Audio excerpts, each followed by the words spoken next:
Welcome to the Lakers Highlights Today channel. Before we get into the news, make sure to like the video, subscribe to the channel, and turn on notifications. Now, let's dive into the latest Lakers updates. What's up, Lakers fans? Today, we're talking about potential reinforcements for the team. Who should be the next piece to complete this roster? And there's more, the franchise might need to clear space by waiving a player. Let's break it all down now. The Los Angeles Lakers have already brought in Alex Len from the acquisition market, but their moves might not stop there. To sign Len, the Lakers parted ways with Christian Wood, who struggled to secure a consistent role in the rotation. Len, who previously played for the Sacramento Kings and was recently waived by the Washington Wizards, joined the Lakers after a brief stint with the Indiana Pacers, where his contract ultimately fell through. Now, with Len on board, the team aims to ensure depth at the center position for the remainder of the season. But here's the question, the Lakers might still add another player, which means someone else could be on their way out. The most likely candidate is Cam Reddish, who returned to the team after the Mark Williams trade was rescinded. If Reddish is waived, who should the Lakers target for this final roster spot? Let's start by analyzing a player who's already in the system, Jordan Goodwin. He signed a two-way contract with the Lakers and has made the most of his opportunities. In 2 games off the bench, he averaged 13.5 points and 6.0 rebounds while standing out defensively. His energy and offensive development make him a strong candidate for a full-time roster spot.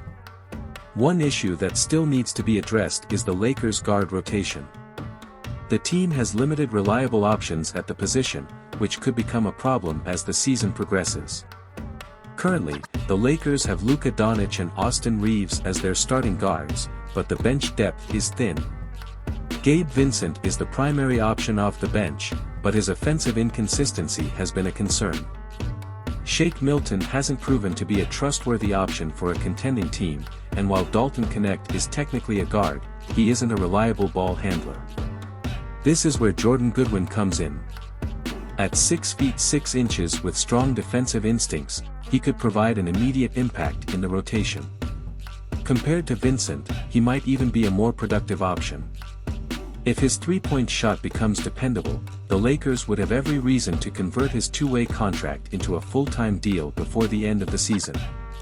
If Jordan Goodwin isn't the answer for the final roster spot, there's another intriguing name on the market, Markelle Fultz. Could he be the missing piece in the Lakers' guard rotation? Let's take a closer look. Fultz has been available all season and is eager to prove he can still be a productive NBA player. Last season with the Orlando Magic, he averaged 7.8 points, 3.2 rebounds, and 2.8 assists.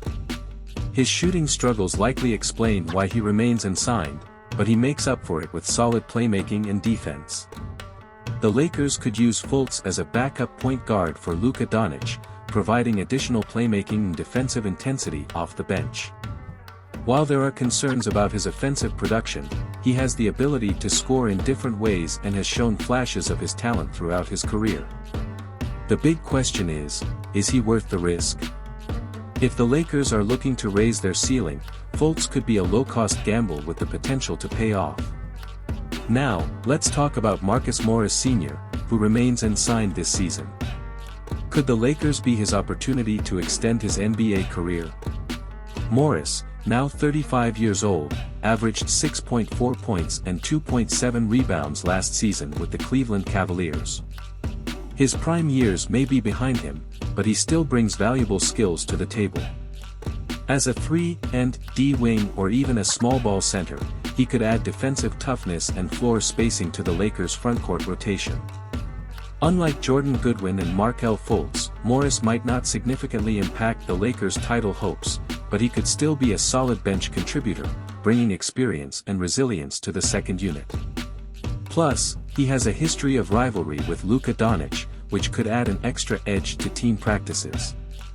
And of course, the story would be even more compelling if he played alongside his twin brother, Markieff Morris. But does Marcus still have more to offer than his sibling? That would depend on the right opportunity. After reviewing these options, we have an interesting picture of how the Lakers could strengthen their roster. Jordan Goodwin stands out for his defensive intensity and emerging offensive game, potentially surpassing Gabe Vincent's current production if he maintains a reliable jumper.